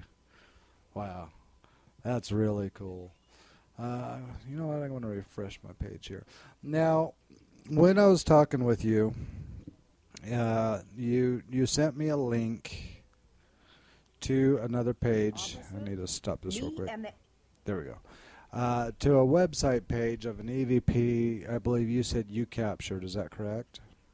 yes. Okay. And this is an EVP that we didn't really want to play on the show because of the content of this EVP. But the clip is about 20 minutes long, and to find it, you just go to YouTube and you type in the most horrific EVP ever recorded. It looks like it was posted by Anton Wilson. I hope I Yeah. What pronounced happened was we uploaded the EVP to YouTube, and because it was so violent in nature, YouTube said that we violated their rules, and they yanked the original down. This was something that he had grabbed off of YouTube before it was yanked down. So the EVP is about the first 10 minutes and 50 seconds. What you're going to hear is the first few minutes is you're going to hear a ticking of a clock that does not exist. And there was no clock in the place. You're going to hear a cuckoo clock. There was no cuckoo clock. And then you're going to hear what sounds like the microphone being played with. And this recorder was put on a box, and it wasn't near any the investigators. And then you're going to hear a woman say, "Get off me," and then it sounds like this woman is being beaten and attacked. Yeah, and that's the disturbing part, because whenever anybody hears that, we want to go and help the person. Right. And when I first got this EVP, we had 4 recorders going at once, and the other 3 recorders did not have this on it. The one recorder was the only one that had it. And the investigator, one of my investigators got this EVP. Her name is Deb, and she had listened to the first maybe half hour of it, came to me and said, "I've only got 20 minutes left. I'm going to upload it on your computer." So I didn't hear this until about a month later, and when I did, I didn't understand, because it sounded like just noise. And then when I listened to it over and over again, I kind of figured out what was going on. So I thought that I got some kind of leakage. I thought maybe that we picked up on a frequency that was maybe a radio station, or my HD channel something. So it took about 7 months for me to eliminate all the frequencies because it came in at a very high frequency. It didn't come in at a low frequency. It came in high. So it took about 7 months of investigating. I called Verizon. I called the phone companies. I called the radio stations. I called everybody. And I finally got a hold of somebody in the FCC. And this was in September. And I finally got a hold of somebody in the FCC and said, this thing came in at a very high frequency. What is on these frequencies? And they said that that was a frequency that was used by NASA. Oh, wow. So I released it with the hope that somebody can tell me what the heck it was. And I was met with a lot of skepticism saying that it was nothing but a television or whatever, but it wasn't, because there was 4 people sitting there. It was videotaped. It was recorded. This was a complete fluke. We did some research afterwards and come to find out there was a gentleman that went around and told people that he did end up killing a prostitute in this place. And we think that this may have been like kind of like an EVP of that. Wow. Gotta love residuals. Well, it's the like I was saying, it's the research you did behind it, trying to figure out. Okay. Yeah, you went to quite the extent checking with all those outlets, trying Right. to find some. And my point is when I released it, I had a lot of people that claimed they were going to help me, because the more I tried to clean up the EVP, the worse it got. I had a lot of groups that were saying, hey, we're going to help you, but they almost wanted to catch me in a lie. And I said, look, I'm just releasing this because I don't have enough knowledge. I don't know enough about this. I'm hoping somebody out there does. And when I said, I'm not going to put my reputation on the line and say that, that this is something I don't know what it is, and I want help, and nobody was ever able to help me. So to this day, then it still stands as credible evidence. Absolutely. I went on Coast to Coast with George Norrie, and he really thought and said that this was probably the most profound ghost evidence ever caught to date. Yeah, and that's a big statement coming from George Norrie. Yeah. That really is. I've had people over the years that have listened to it, and it's amazing because a lot of people hear different things that I never hear. And that's what's amazing with it. Like, a lot of people think that they hear like she's being drowned in water. I never heard that. I've heard people say that, oh my gosh, there's demons in there, whatever. It's just amazing because that's just the first 10 minutes. The second 10 minutes in that EVP is actually 4 or 5 conversations all going on at the same time. Yeah. And I've only heard one other EVP that was that active, and it was at a hospital, a closed-down hospital. And the recording I heard was by 2 people that I know and that I respect as investigators. They told me they were sitting in the hall, being absolutely quiet, just sitting there. And when you listen to the recording, it sounded like the hospital was fully functional. You could hear somebody on the PA system. You could hear all these different voices around. You could hear somebody talking. A kid was playing. You could hear the parent disciplining the kid for goofing around. Wow, that's amazing. And, I haven't been lucky enough to catch something that pronounced yet.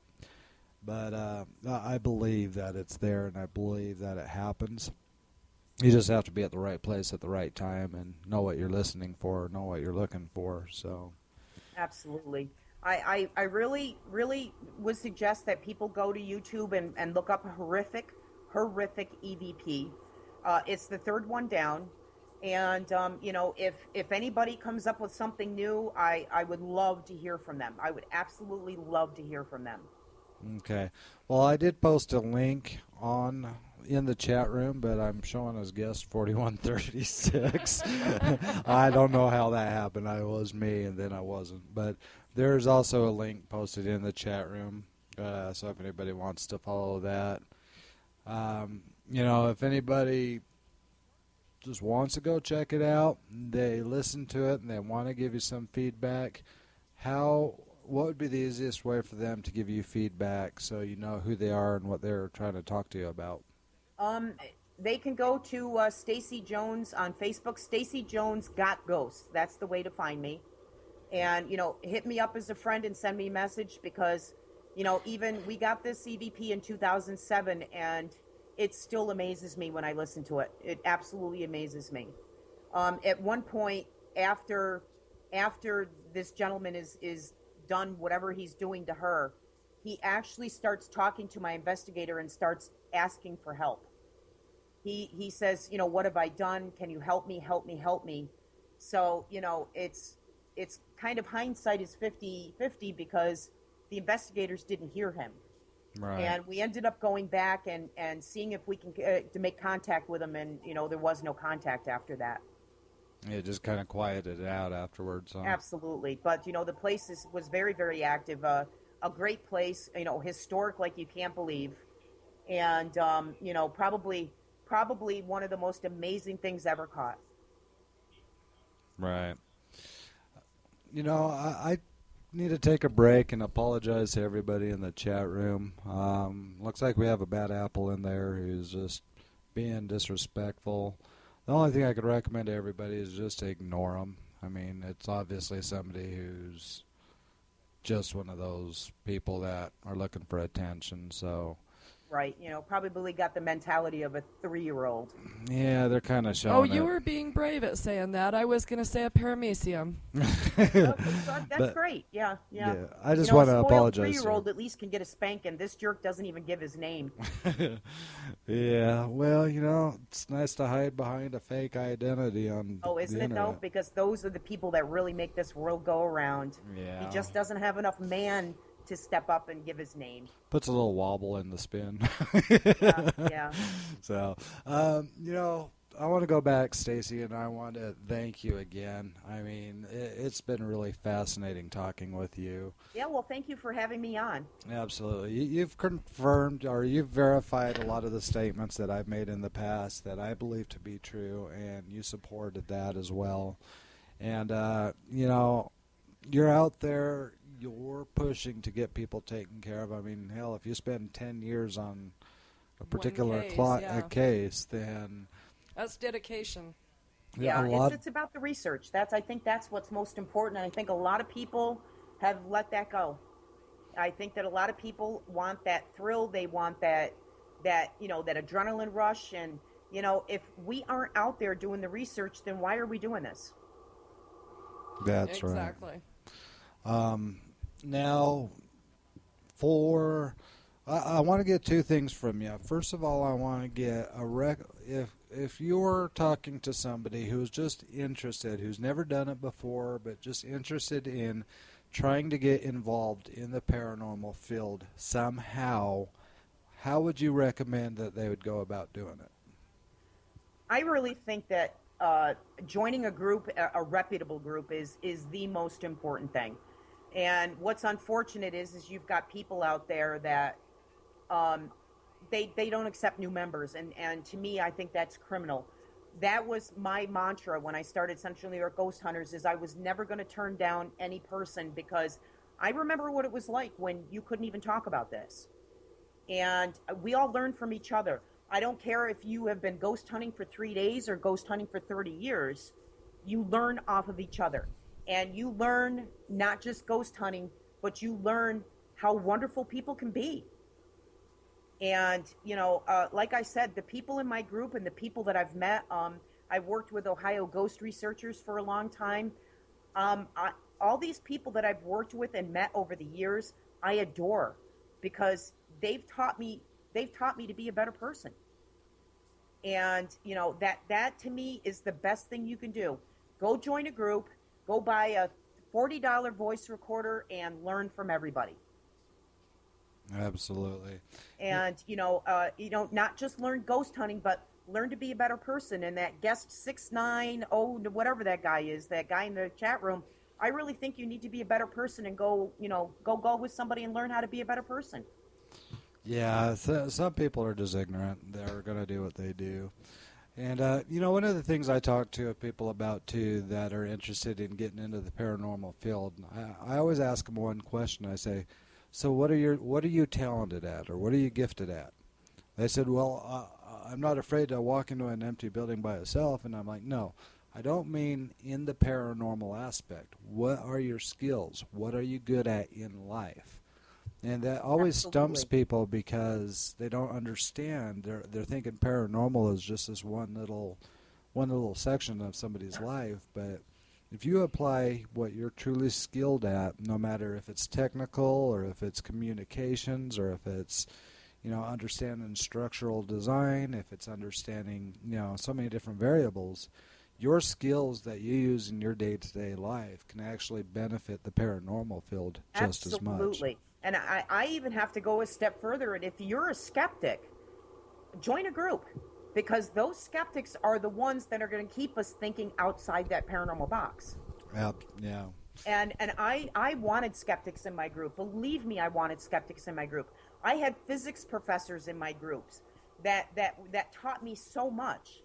And, I don't care if you bag groceries for a living or if you're, a PhD.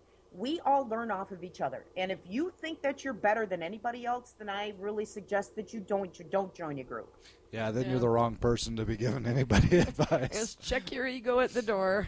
Absolutely. The one thing that is kind of torn my heart out is those people that I relied on for so long. You're talking almost 20 years. 20 years of being together with a group and 20 years of having those people and not having them anymore is kind of heartbreaking. And, this is where I got to go back and go to every person that I've talked to, every person that I've met, every fan, every college kid. I learn off of them, and hopefully that's going to stay with me forever. Because, it's not just about the paranormal. It's about everything that we learn from each other. Right, absolutely. Now, the second question I had for you is, what advice would you have for somebody who's been an investigator for a number of years but feel like they're stuck? They're where they can't go anywhere, or they're feeling like they're ready to throw in the towel because they feel like they're just frustrated. Is there any advice you'd have for that? I gotta say, go back to the basics. I think the one thing that we've all done is we've collected our tech gadgets, and I did it. I know everybody that did it, and the more tech gadgets that we have in front of us, the less we experience.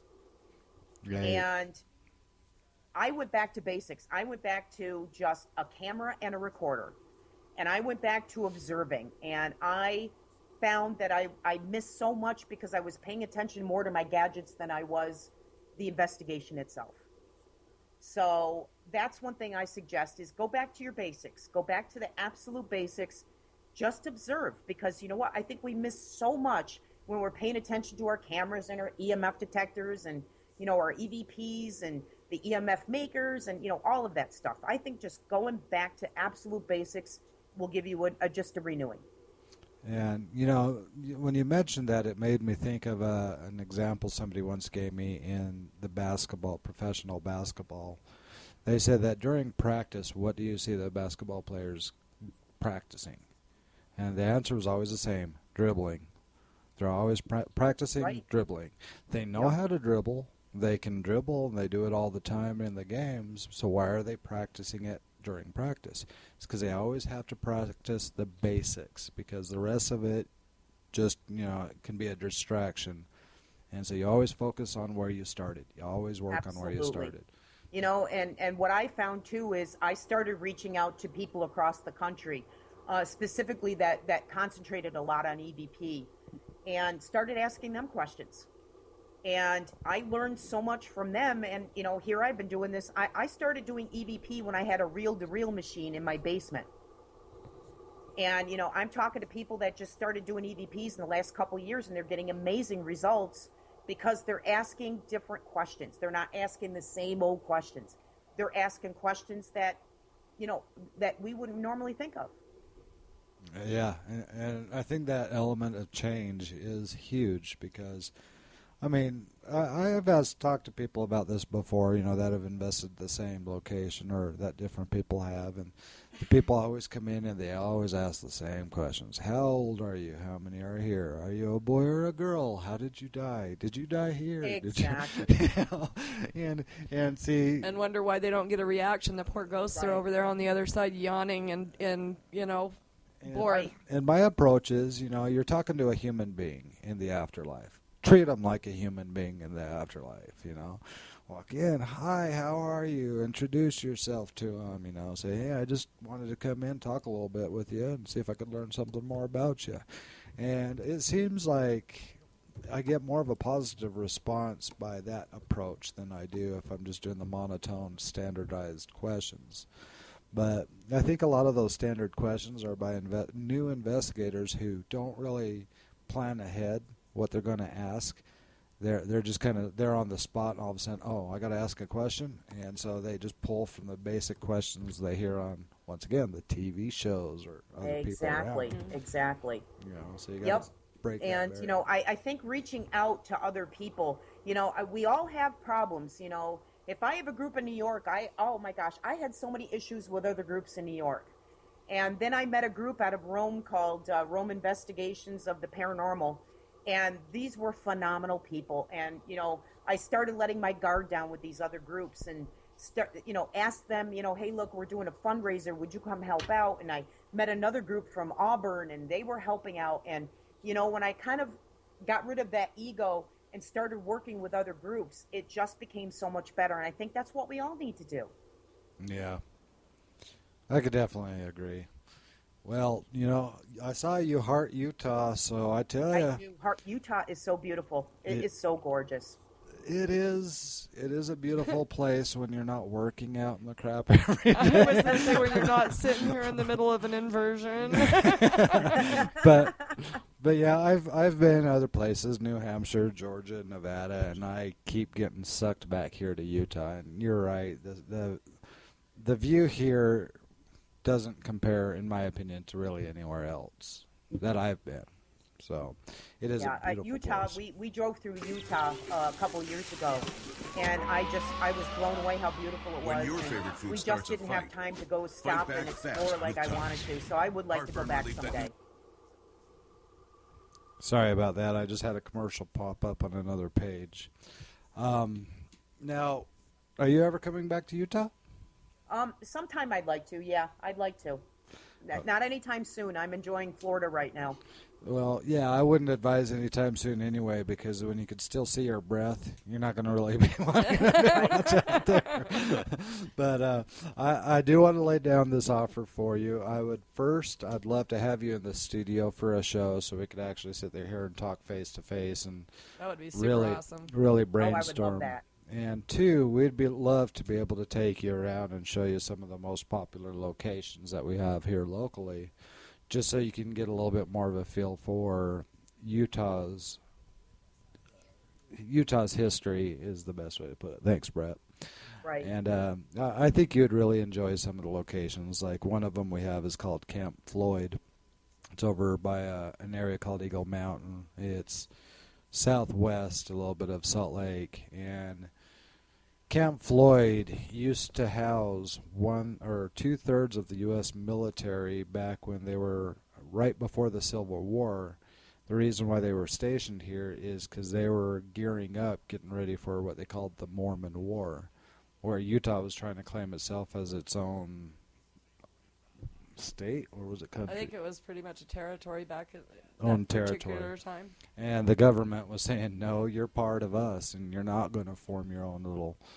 And so this war never took place. What happens is the Civil War started, and all the soldiers had to, head out that way to address the Civil War. So actually, there was a general that was stationed here that actually was involved at Gettysburg, but I just cannot think of the name off the top of my head.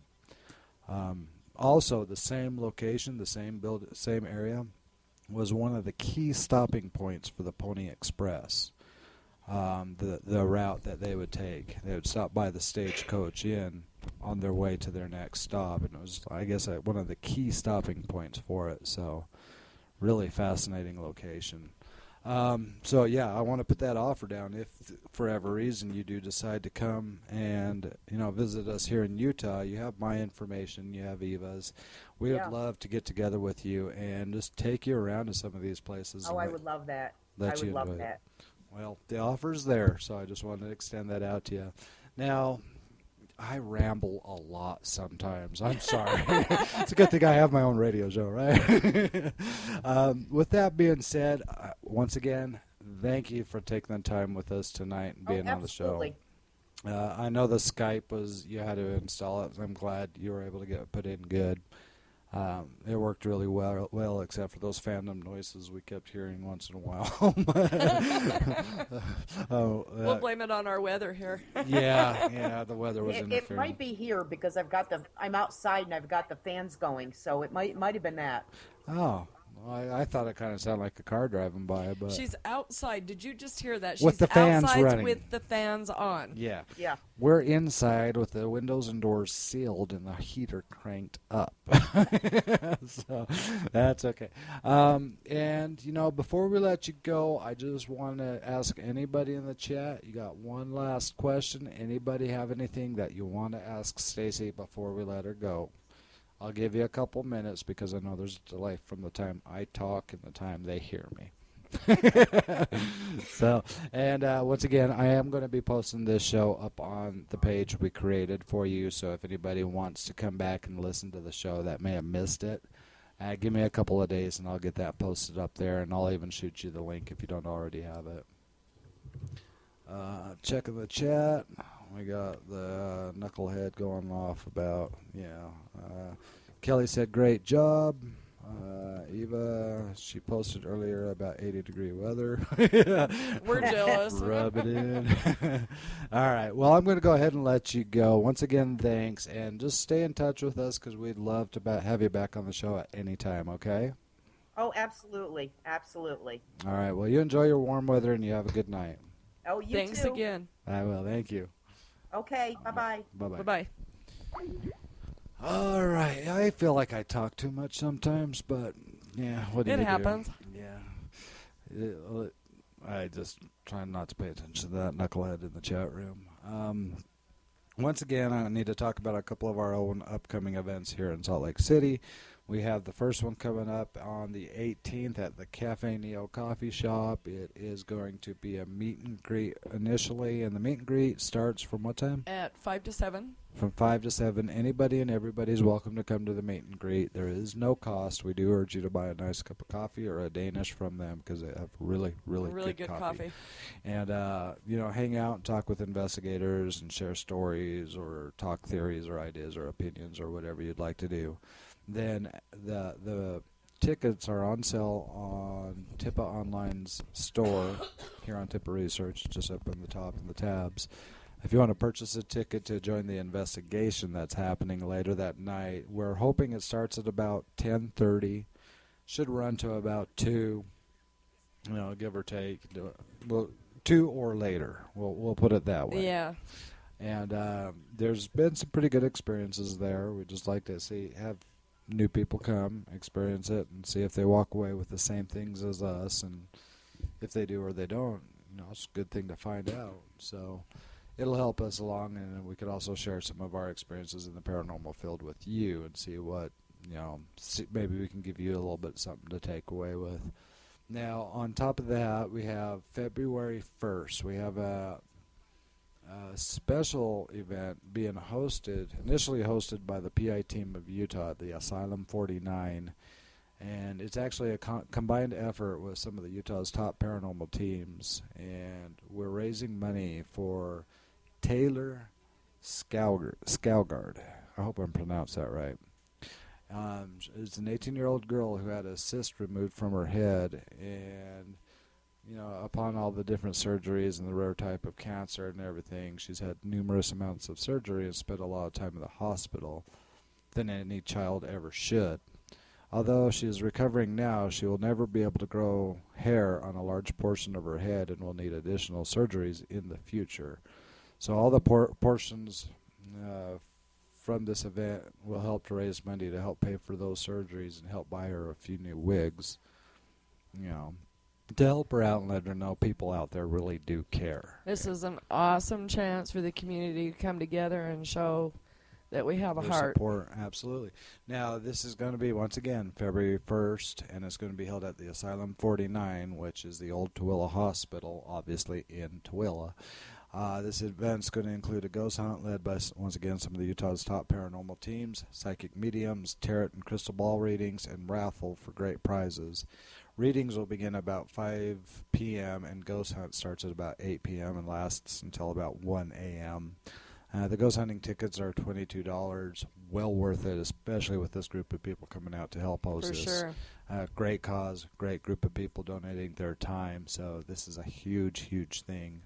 If you want to get a ghost hunt and 5 raffle tickets, that'll be $26 purchase. Once again, a raffle ticket for some cool equipment. You know, that extra $4 will be well worth it, in my opinion. Readings with the psychic mediums or the crystal balls or the tarot cards is a $15 purchase, and I have seen some of these guys in action, and holy crap. You're going to walk away with your jaw on the floor. I know I did. And then additional raffle tickets are $1 each, or you could buy 6 of them for $5.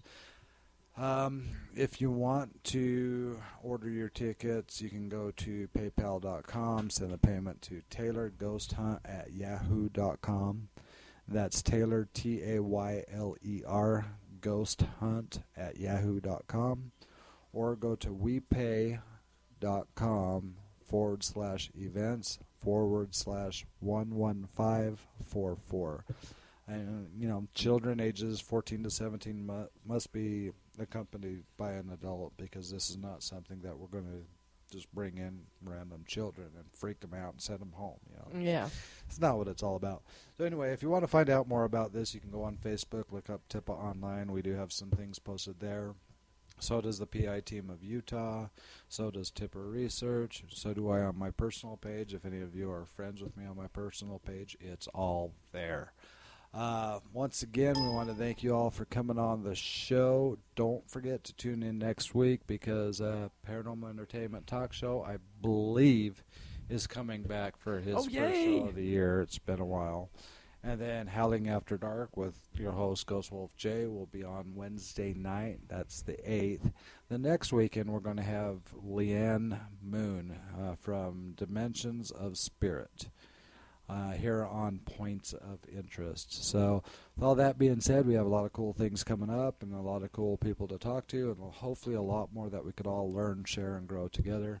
So with that being said, I wanted to wish you guys all a good night, and we will see you next week. Thanks for joining us. Bye. Bye.